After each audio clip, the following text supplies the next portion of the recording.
Howdy, friends. We're back. Kellan Olson here with Arizona Sports Suns reporter, coming to you from a 130-119 Suns win over the Warriors. The story, of course, from tonight will be the Warriors. They're 0-8 now on the road. Steph Curry scored 50 points.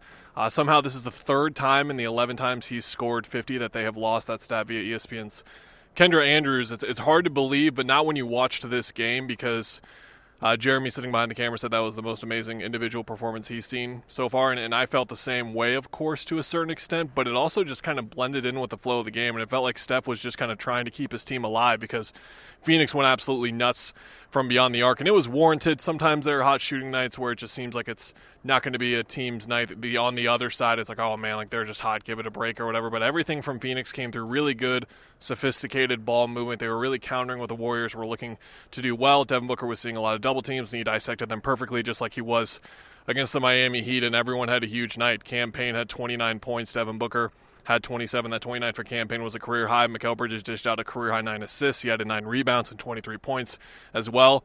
The Suns starters as a whole, all 5 of them were in double figures, and they combined for over 100 points. I can't imagine that has happened that many times in the past couple of seasons for the Suns. Just a really complete offensive game, just a complete game as a whole. Yes, Steph got to 50, but outside of that, everything else was going poorly for the Warriors, and that was a lot of the Suns doing. Just a really solid win for them. This is a desperate Warriors team that's staring at that 0 in the road column right now and just looking at all the opportunities they can get to just get that monkey off their back, but Suns were going to let that happen. Really impressive win. They're going to head to Utah on Friday. That should be a fun one if you haven't been keeping an eye on the NBA standings. The Utah Jazz are really good right now. Lauri Markkanen might be an all-star. Bear down. That's a fun development for me personally, but for the NBA as a whole, it's a cool one as well. So if you're looking at the game nonchalantly, check it out on Friday. It should be a good one. And you can head to ArizonaSports.com for coverage on this game, that game, the next Suns game, the next Suns game after that, all the Suns games the rest of the year. I promise. We'll be there. See ya.